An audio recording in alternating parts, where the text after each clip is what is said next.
Just waiting for it to start. In the meantime, I'm going to link the agenda.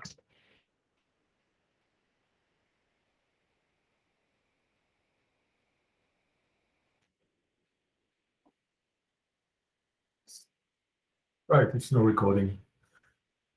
So, hello everyone. Last meeting of the year. I guess you're all excited to be on vacation. Nice break. Let's get started right away with the usual. So first item on the agenda, we have the last meeting minutes to be approved. They're on GitHub. Feel free to comment it, review it, unless there is anyone opposed to it, that will be merged by the end of the day. Right. Next point, I would like to make a call for action and raise awareness around a few things.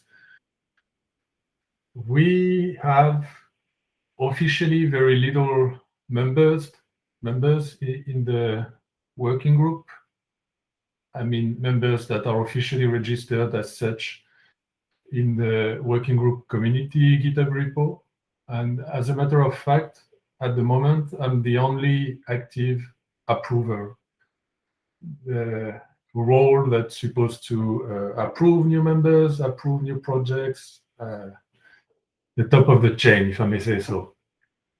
It would be great if some of you, of our most active members, would apply for explicit roles so that there are more approvers and I'm not the only one making decisions. I hope we all agree that that's not a comfortable situation, not for me, not for the working group. Victor, you've already applied for a new position, a new role, and at the moment this is somewhat blocked by the fact that there are very specific rules that requires unanimous approval by the approvers, and we have 2 approvers that are not active at the moment. So what's the process of applying these roles? So it's detailed on the community GitHub repo, and essentially you open a ticket requesting for a role in the working group. There are 3 different levels, 3 different roles. From members, you simply attend the security meeting, up to approvers, where you review and approve requests, the different types of requests that are made to the working group repo. At the moment, those rules are very specific to the community repo and to ROS2, since we don't have any other project explicitly in the working group. So Jeremy, just to get a bit of clarity on this topic, and then maybe a suggestion. Actually, let me do it the other way around. It'll start with a suggestion. I currently don't have visibility on who are the reviewers, approvers, or members. Is that kept in any list? Because if like I just realized that we are waiting for an actual approver to go forward with the request that I made. So could we maybe land that into the community repo directly, and not just for the sake of having transparency, which I think is already a good reason, but also for the sake of, as we've been doing in the last few meetings, trying to raise awareness about security, about the work we are doing. I think having some names in there is going to help people also become aware. Aren't they already public? I mean, whomever is a member of the ROS2 working group, the ROS2 security working group, that should be explicit on GitHub already.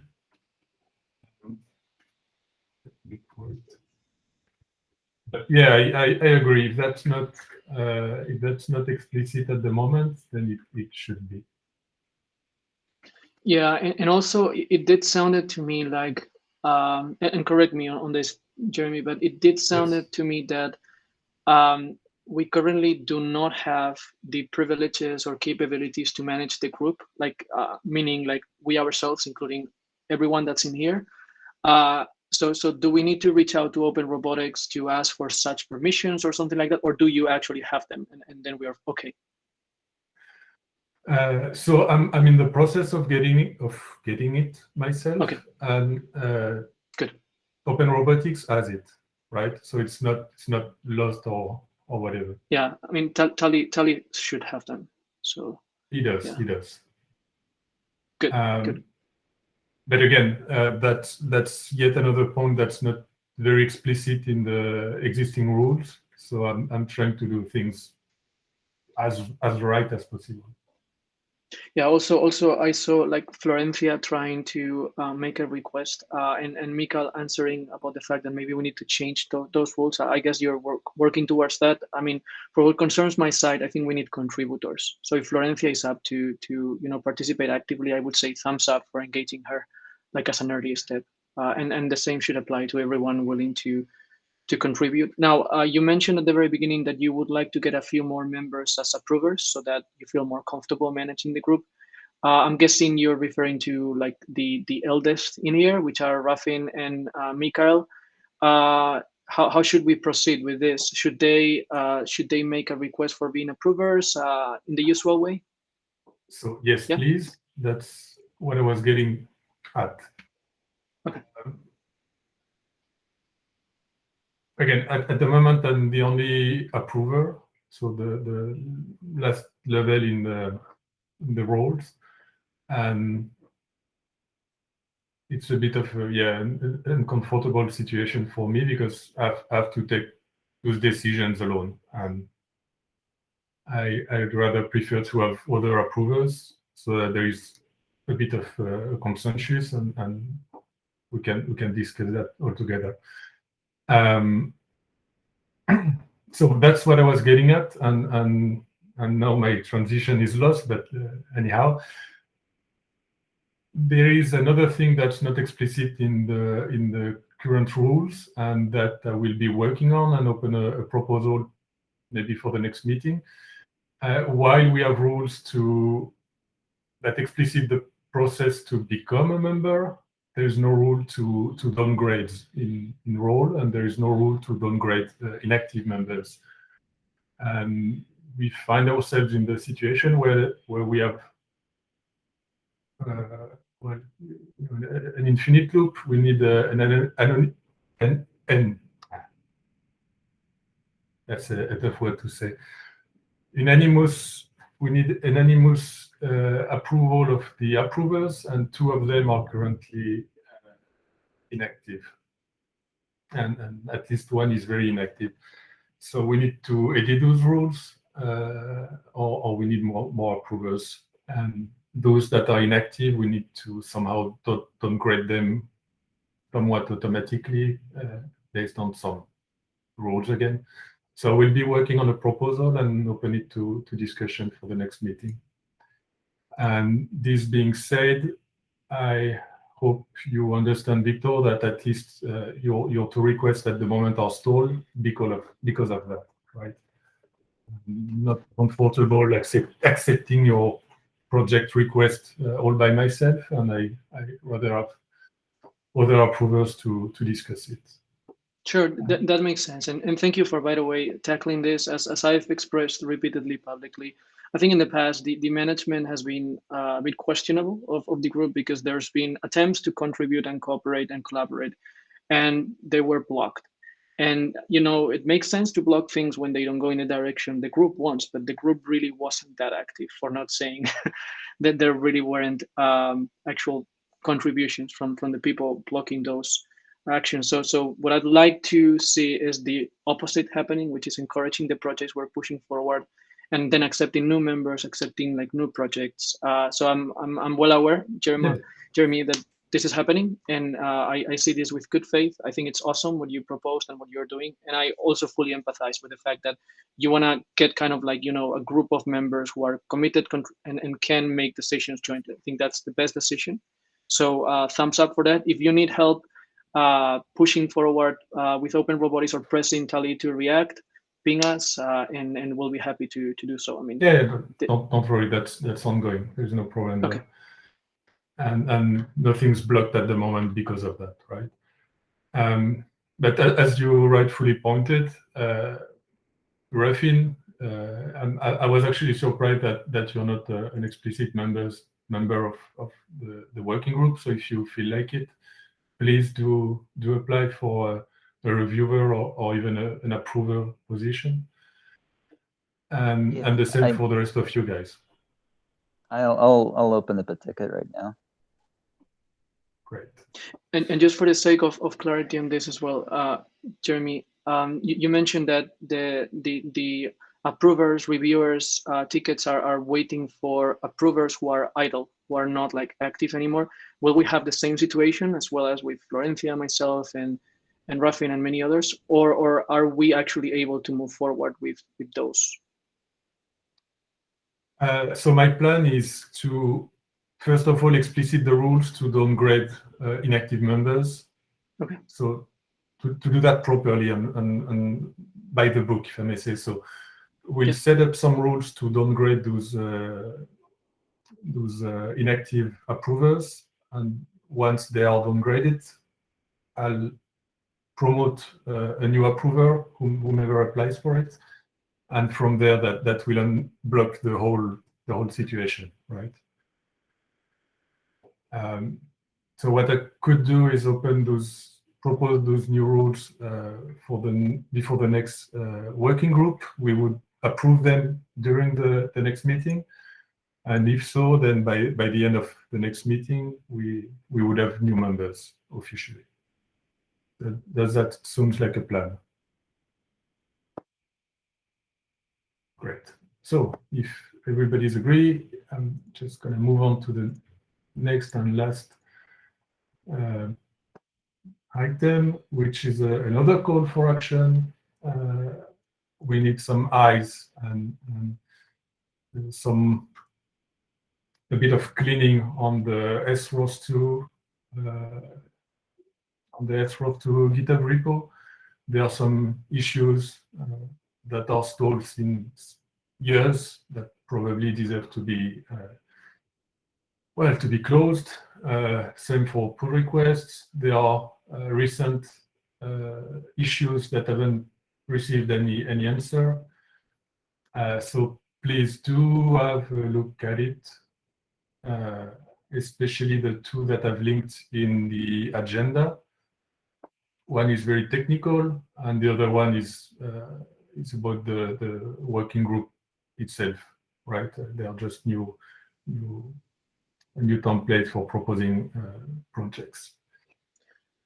So with all this administrativia done, I guess we can move on. So maybe on the before we do so, right. Jeremy, on the ROS2 issue list, I do agree that we definitely need to have more eyes on this grouply. I can volunteer to look at this ticket you listed in here. Only I guess I'll need some degree of. So who's managing? I can just comment on this, right? And move it forward. So possibly my first reaction would be to engage with this person and try to ask for further details so that it's reproducible. Typically, when security researchers facilitate something, they make it reproducible via Docker container or whatever. So I'll go down that path. One quick question, since we are at this, are there any plans to move like the ROS repo to the ROS security organization, or no? No, that's no. We've discussed that in the past, and that's a lot of trouble for very little benefits. Okay. Especially OR was worried that it would break something in the whole build form, and that it wasn't worth it. Which I understand. Yeah. Thank you.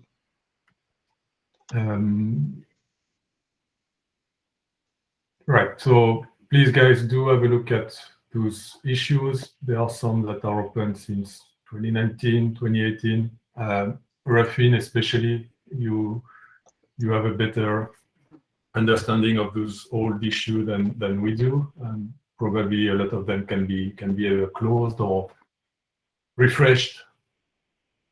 And feel free, guys, to comment on it. And once we have enough eyes on a specific issue and everybody agree, we can simply close it. So without further ado, unless anyone wants to add anything on this topic, I am not sharing my screen now. There isn't really anything to share at the moment. We're simply looking at the agenda, which I'm going to share once again.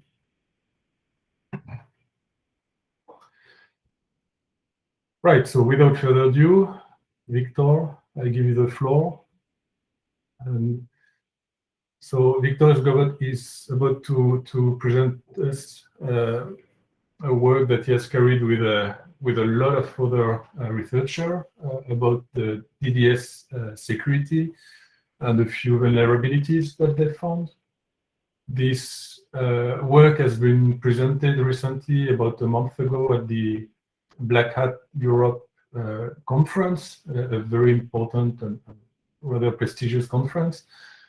And we are very lucky that he's going to give us, well, I guess the same talk, more or less, here. So Victor, thank you for being here and for this talk, and the floor is yours.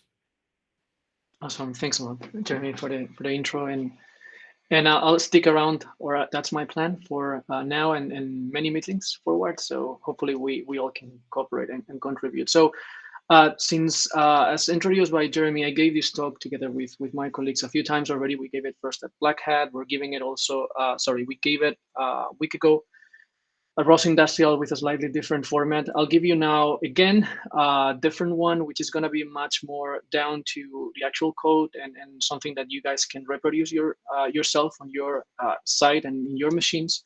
What I'll do is, to get started, I'll share in the chat a link to a discourse thread in the ROS discourse community, wherein you can not only read a short introduction or long about this topic, but also engage into a discussion if you consider it appropriately, especially for those of you using DDS or ROS2 in industrial use cases. That's the right place we're in to ask.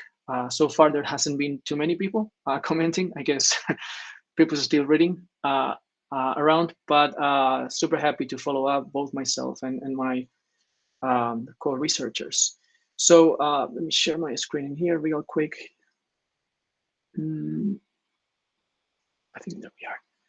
Okay, can you guys see my screen right now? Yes. Yes. Yep. Awesome. So so we'll be so again, as promised, I'll walk you through an actual walkthrough through 2 case studies, which are haven't been edited. So this is kind of like side, I would say, project I'm maintaining myself to keep engaged with cybersecurity and robotics and ROS2. So for context, again, this is a project I'm doing on this site, and essentially it puts together a number of resources over the last few years that I've been researching in robot cybersecurity, with a few case studies highlighting how would an attacker or a defender go about assessing the security of given robot systems. And then if you're curious about the underlying security aspects and primitives, you can take a look at some examples in here, which by far aren't enough. So feel free to contribute and put together your own. If some of you are keen on diving deeper into the field, then I would very much encourage you guys to dive into this talk list, which I compiled also for the sake of having the discussion today. This talk list, to the best of my knowledge, is pretty complete for what concerns robot cybersecurity, and particularly in the ROS context as of today. And most of these talks actually have been given by members of this working group that come and go, but most of them remain active. So I would really encourage you to take a look and keep that handy in case you want to learn more. What we are going to do today is look at 2 case studies, the ROS2 and the TurtleBot 3 using ROS2 as an extension of the first one. if anyone wants to read further, similar methodology than the one I would be explaining right now was used for studying ROS1, creating a dissector, as you would see right now explained, doing fast testing, static analysis, dynamic analysis, and finding the corresponding flaws. So there are also a few demonstrations for the ROS1 use case, and maybe a few more that I'll, if I have time, I'll build in the future. A few more exploits with the dissector, but anyhow, just noting that you can dive down into that as well. So looking at the ROS2 case study, I will not motivate the importance of ROS2 because I think everyone's aware in here. And if not, feel free to cross these links and read more about it. The typical way that a group of researchers, as it was our case, or essentially an individual researcher as well, would go about assessing and diving deep into a stack with the complexity of ROS2 is typically by dissecting the stack at different levels, but one of them is the networking level. To do so, there's various tools that allow you to do so. If you're used to work with Wireshark, you can use some of the Wireshark existing tools and use some wrappers around some of those instrumentations to literally do your first assessments. But besides that, there's also a huge community behind a project called Scapy, which is essentially a Python-based framework for creating dissectors. It has already quite a few dissectors for industrial-grade protocols. You will find over there the most popular ones, and it allows you to essentially field by field and byte by byte, literally, play around, dissect incoming packages, craft your own ones, and challenge in a way any implementation of the corresponding communication interaction, and of course also the endpoints. With such capabilities, is reasonably easy using some simple Python scripting, as you will see right now, to impersonate endpoints, the DDS level, to create man in the middle or person in the middle attacks, and a variety of different things, attacking not just the application layer, which is often what's done in a first assessment. You can attack a system or a number of systems across the whole OSI stack, meaning that you can try to challenge the determinism obtained at the layer 2, the data link layer. You can try to challenge the networking stack, layers 3 and 4, most cases in ROS2 using UDP and IP. You can tackle upper layers, layer 5, layer 6, layer 7, all the way up until the application logic. So today we will see a few examples tackling a variety of these layers using the dissector we crafted as part of this effort, which started, in my case, started last year. Last year in ROS Industrial Conference, I presented a dissector for ROS1. And this year, together with a group, we presented a dissector for ROS2. You can see over here how easy it is to use it. So provided you have imported the corresponding libraries or modules, in this case from Scapy, you can just craft literally bit by bit. And there are some facilities in case of common names that are kind of like written and hard-coded into the dissector.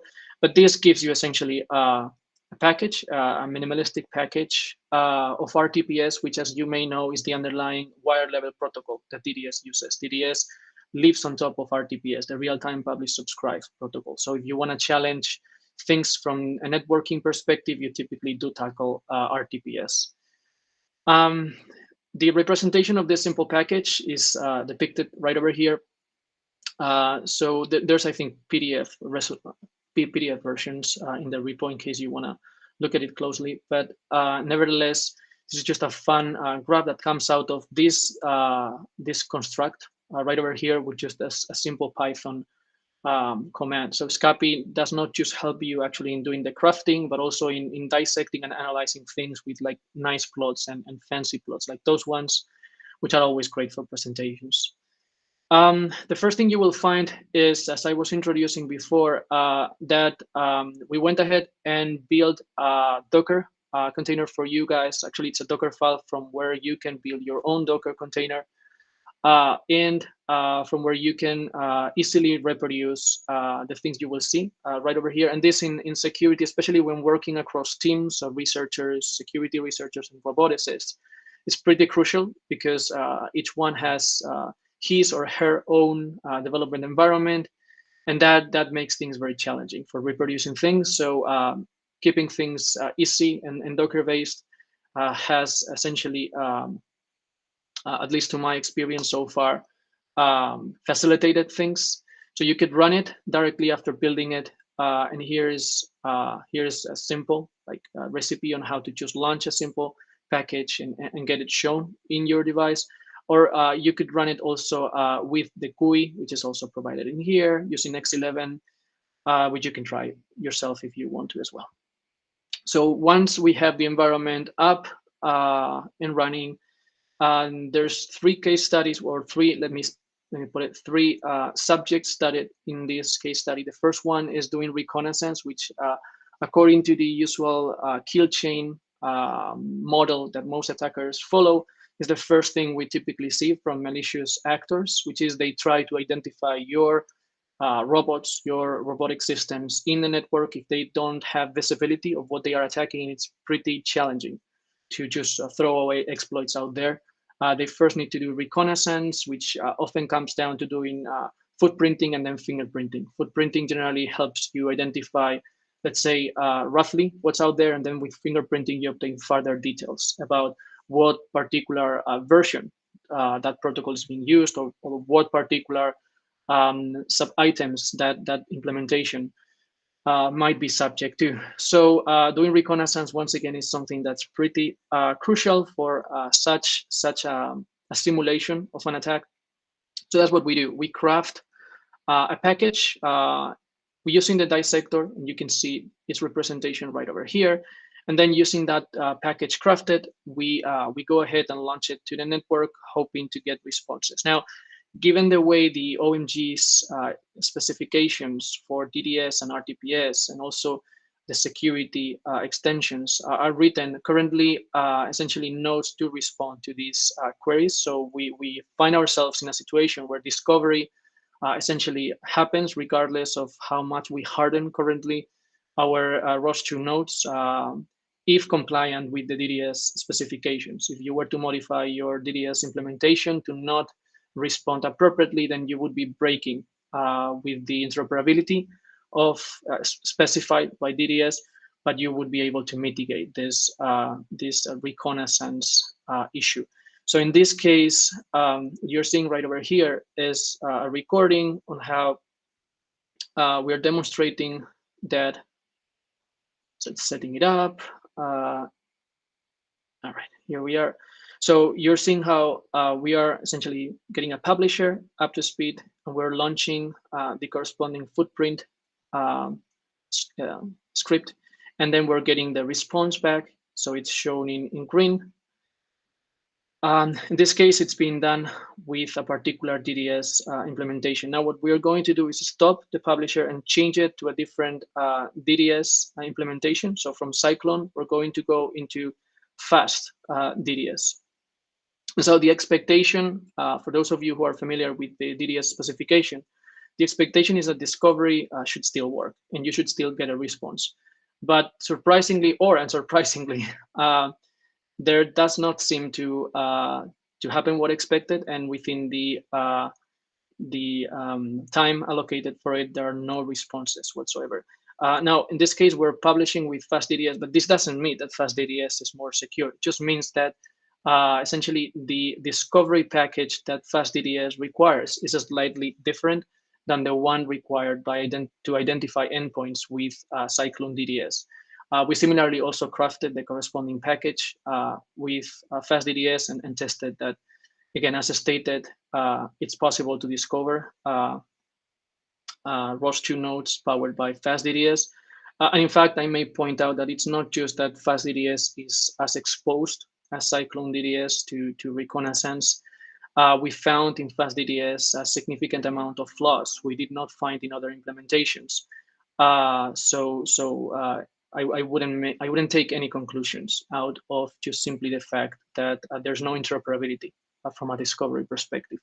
Now, once we as potential attackers, again, simulating it, have found potential targets, the next thing we do is to essentially go ahead and try to identify which of those corresponding nodes run DDS implementations that are flawed or that have been somehow tagged as vulnerable to specific known security vulnerabilities.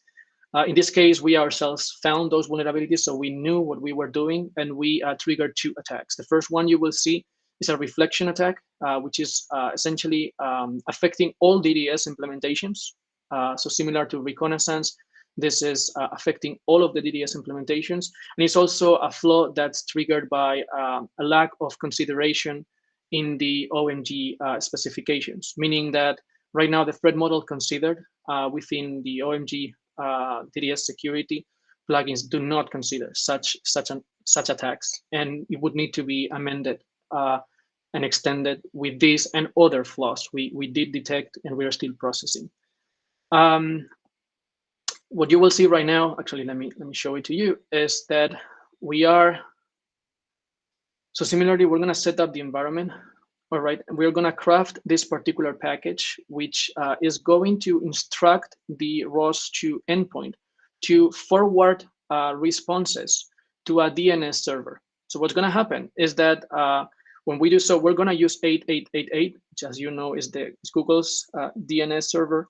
And what's gonna happen is that it's just gonna start reflecting packages, the DNS server. And this is gonna trigger a significant amount of traffic, which is going to overload. See, you can see it right over here. This is just because of a flaw that exists right now in how essentially packages are being sent from an RTPS perspective. So we could do this with not just one DNS server, but with multiple ones, potentially with DNS servers controlled by attackers. And this way we could literally overload the networking stacks of particular robots or of all of the nodes living in a particular machine, leading of course to significant latencies and to real-time issues. So this is one of the things we demonstrated. Here's the complete package used. And as you can see, again, it's crafted using Scapy. You can see how easy it is. To build it up, we start by telling what we want in the IP layer.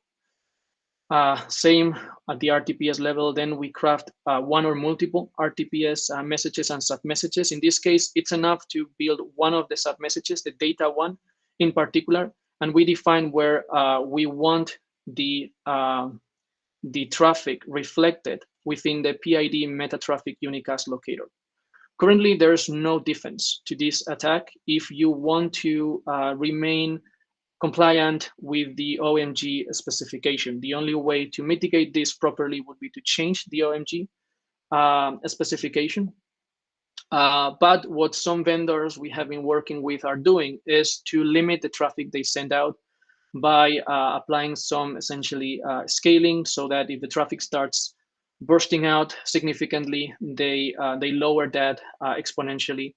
And that so far is mitigating to a certain extent the exponential reflection we observed.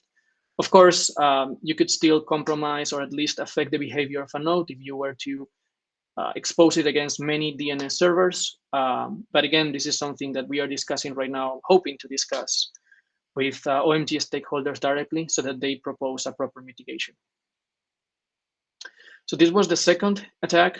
And in this case, it was demonstrated with OpenDDS in the video you saw, but it could literally also be done with any other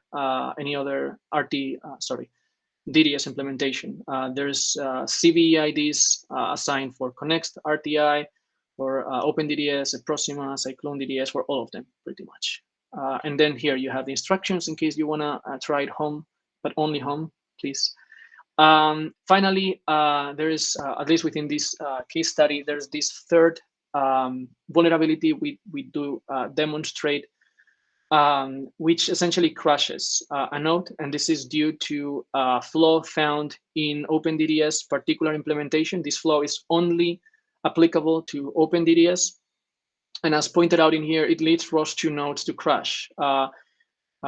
Or frankly speaking, also, we believe to execute arbitrary code, though we did not spend time just playing around with techniques or doing ROP, because it wasn't the aim of our research. We were not aiming to cause harm. We do believe, however, that this is a very critical flaw, and as such, it was reflected with the severity that was assigned within its CVE ID.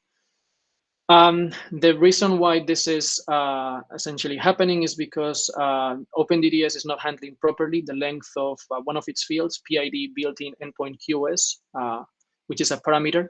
And it's part of, again, as I showed you, the RTPS submessage data. So that's that. And let me actually show you how this looks in real. And also, as in previous ones, you can reproduce this in the Docker container facilitated pretty easily. So we're setting up the environment. I think we're launching a publisher also right in here. And then we're gonna kill it with the exploit. So yeah, there we go. We have a publisher, and we also see on the left side the actual ports. And so there we go. We just launched the exploit, and we exploit that flow, and we just crash it. And I think now I launch it again just for the sake of demonstration. Yeah, there we go. So again, this generates a segmentation, well, a core dump segmentation fault, a null pointer in a way, and it could be further introspected by attackers to, again, not just crash the node, but to execute malicious code. And it's important to note that this could happen in a remote manner. So it's very close to RC, or we believe so, remote code execution. Sorry.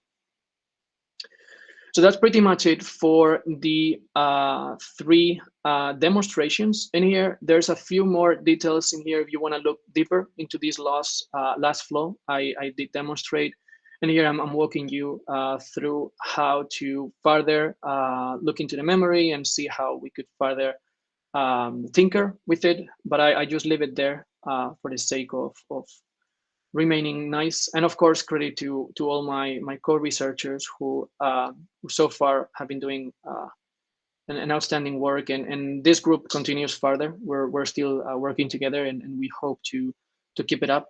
So if you would like to know more, just reach out and we'll let you know. So that was the first piece that I prepared. The second one is an extension. Because in this case, the Turtlebot 3 is also powered by ROS 2.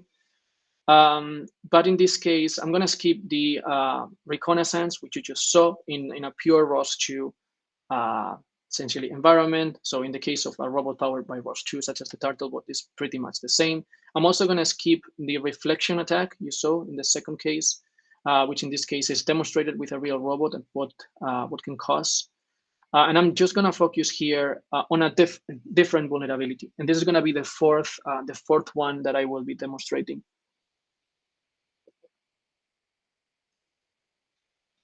And this is of particular interest because it's targeting RTI Connect, which, and this is not us saying it, which according to them in their website, they claim they are the best in the world. So we found interesting the fact that even the best in the world apparently has definitely stuff to do security-wise, and that's why this group is so important.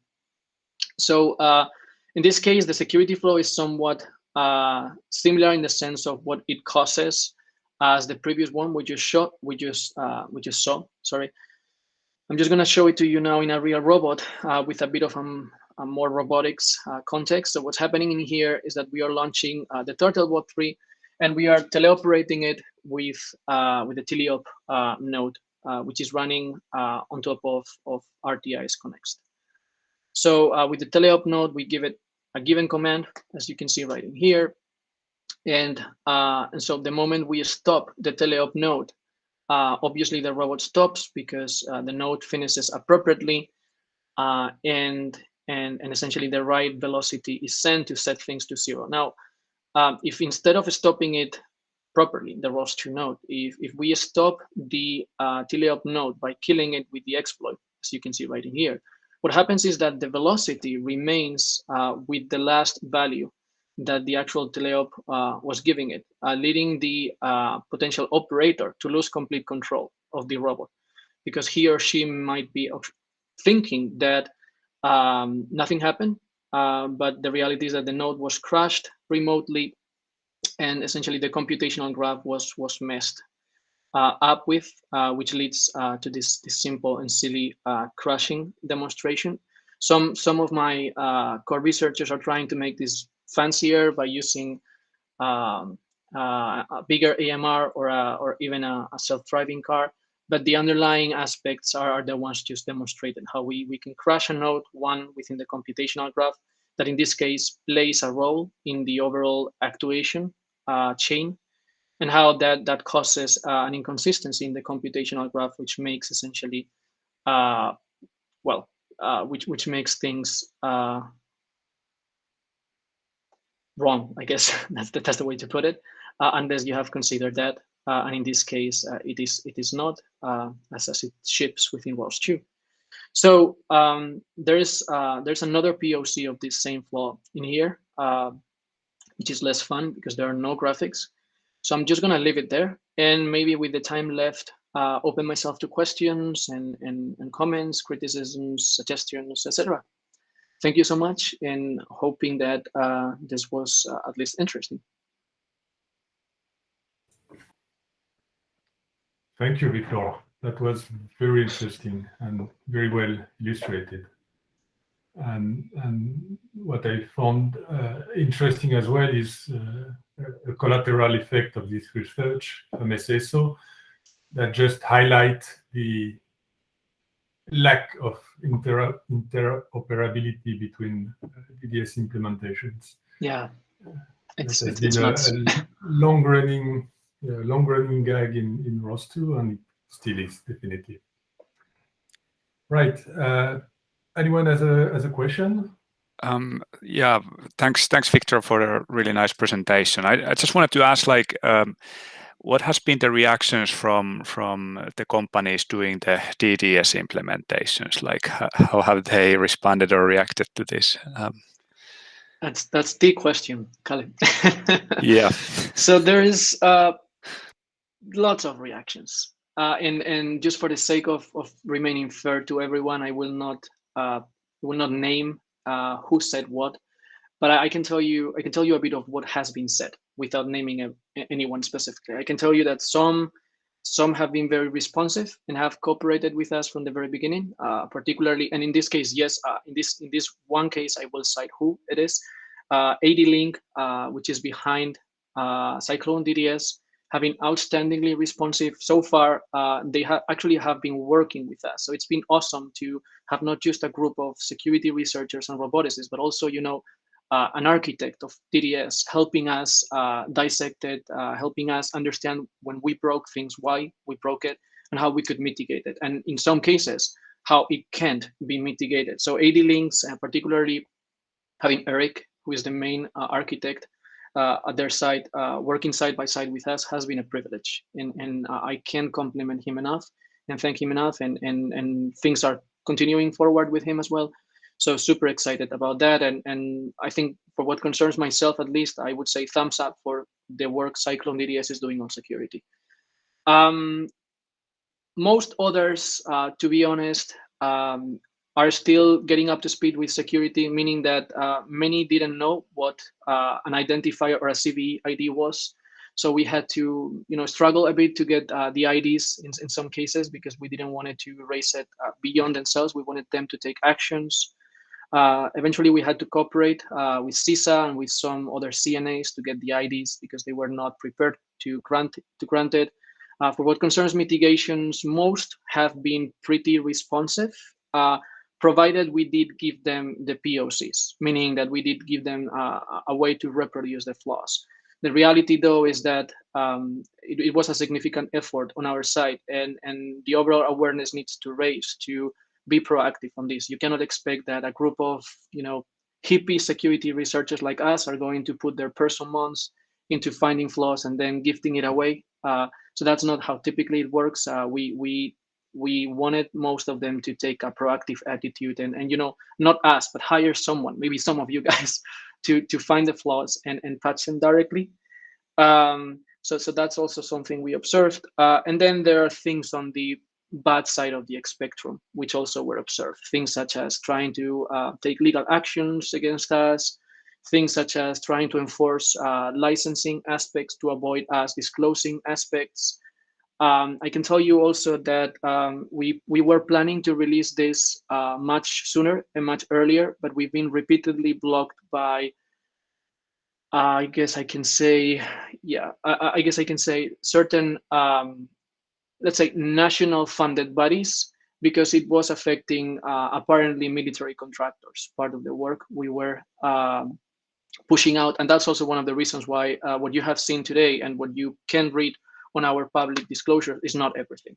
We do have plans to disclose much more, but we're of course trying to be responsive and following responsive disclosure approaches.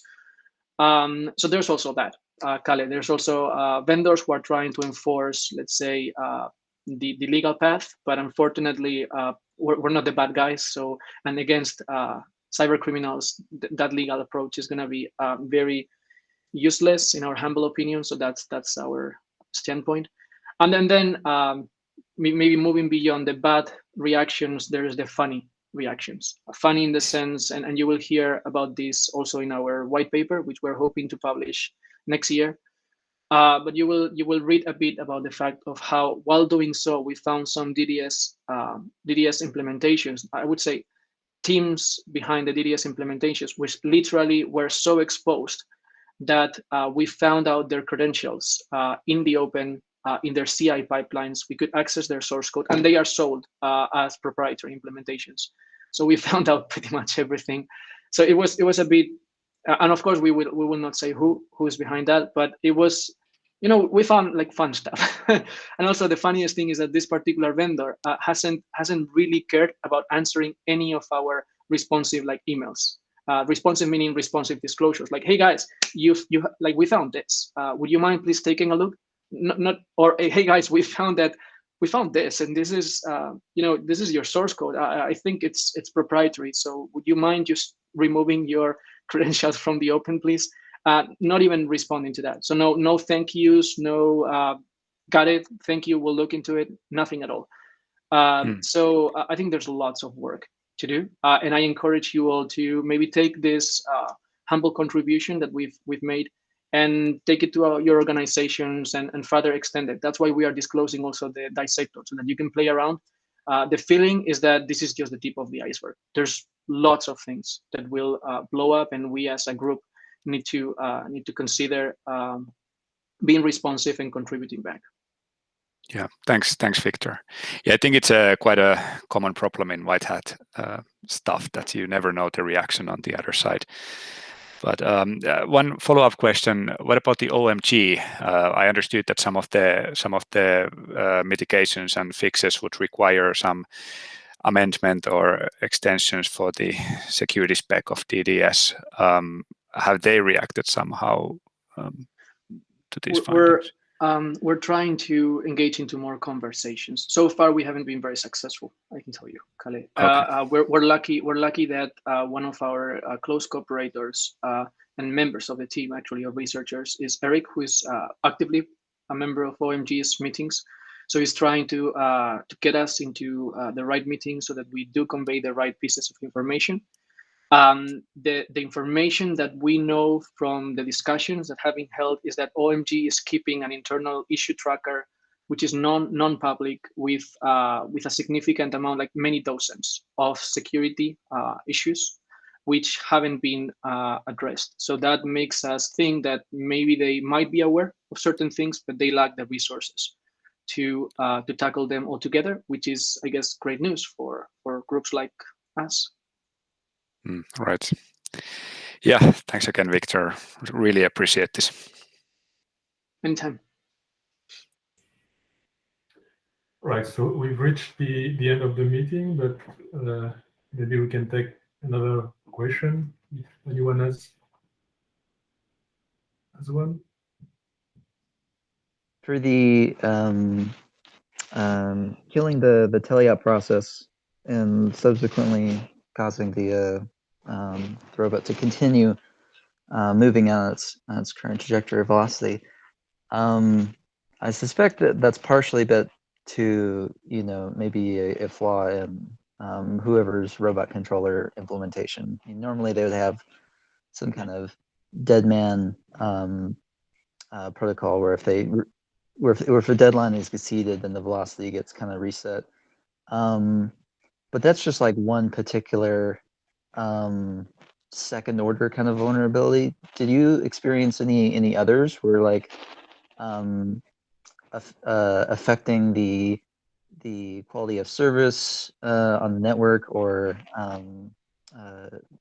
manipulating packets resulted in unexpected behaviors in the ROS systems? So short answer to the first question is yes, I share your view, and I agree that's possibly hidden within the controllers and would need to be patched at that level, on top of course, the corresponding implementation of the DDS implementation. But there is possibly lots of things that will come up from under layers, meaning DDS, all the way up to ROS2 stacks, which due to security issues will need to be modified. So that is one of the things that is starting to be obvious to me and to us. As for having further ways to visualize what these flaws could cause, or because I mean the vulnerabilities are these, but then they could affect a significant number of components within the computational graph. But those wouldn't be new vulnerabilities; those would be just new realized or exploitations, new ways to exploit the flaws themselves. But the way a vulnerability, at least strictly speaking, within the security domain is assigned is by complying to MITRE's rules and by ensuring that you get a proper CVID. If you do have a new CVID, then it's a new vulnerability. But that doesn't mean it can't be used to exploit different parts of the graph. You pointed out about maybe messing up with the quality of service. I suspect that's very, very easy to do with the second flaw I demonstrated, which essentially causes your endpoints, your nodes, to start like shouting traffic, literally. Start shouting out traffic outside, and they do so as much as you ask them to do. So possibly it should be fairly easy to demonstrate how that can compromise real-time deadlines or real-time overall. And if there's anyone interested in going that path, then I'm more than happy to cooperate, putting together a POC. I gave a speech in ROSCON 2019 about this topic, about real-time security, using a different vector in a way, but definitely I think that's a feasible way to do so. In particular with denial of service, what's often the most valuable aspect for an attacker is having some multiplier where you given some amount of effort and then it magnitudes into a larger impact based on some particular flaw or echo in the protocol. Did you find anything like that where DDS is maybe susceptible to like this amplification of noise over the network based on some malicious payloads sent to one? So I think if I understood your question properly, I would say we found two flaws that do fit into that category, where one flaw actually affects many systems and can be used with actually all of the DDS implementations. The first one would be the fact that reconnaissance and footprinting and fingerprinting is possible, and this is something you yourself, Rafin, also researched in the past with one of your papers, at least that I'm aware and that I read. So this is the first one, which I think sometimes is left aside. But again, if an attacker is not able to do footprint your system, he or she is really not going to have a clue on how to start attacking it. So it's very important we do mitigate those issues ASAP. And then the second one is the reflection one demonstrated. Right now, what our group is trying to accomplish is to, in the same way it was done in the past for ROS, to try to scan the internet for ROS2 endpoints, particularly, for DDS endpoints, where we're not like specifically looking for ROS2, which would require maybe a bit of more logic on top of the scanners we're building, but DDS endpoints. And for some reason, which I don't really know, I remember that in the last few years, in face-to-face encounters, people used to say, yeah, you can't find in the internet DDS endpoints. Well, this is not true, and I can tell you what we're finding, and we're finding them across DDS implementations, and hopefully that's something we will disclose with future disclosures and with the paper in a few weeks or months once we are ready, possibly in early next year.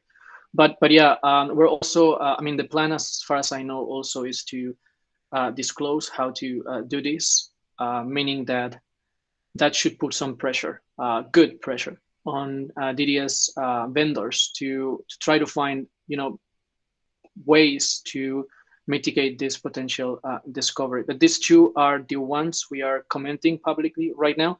There are a few others that could cause chaos in a, let's say, in an interesting manner, and possibly many more hidden, which we haven't located so far. What one comment I can make is that we only touch the very exterior layers of DDS, meaning that we just did like fast testing, a bit of dynamic analysis using other techniques, and a bit of static analysis, but we didn't dig very deep. So just with a bit of fast testing, we found already a lot. So there's lots of work to do. Thank you. Right, a lot of work to do, and that sounds like work for us, right? RQ. So we're gonna get busy. Right, we are reaching the end of the meeting. Thank you very much, Victor, and thank to all of you for attending. I will conclude this meeting echoing again this call for action. Please do apply for an explicit membership to the Security Working Group community group on GitHub. Please do have a look at open pull requests and issues. There is some cleaning to do. And well, I do wish you all a great end of the year. Do take some rest, so we are able to attack this new year 2022 as good as we can. Thank you all for attending. Thank you, and see you next year. Thank you for your time. Thanks, everyone. Thank you. Thank you. Thank you very much. Bye. Thank you. Ciao. Bye-bye. Take care. Bye-bye.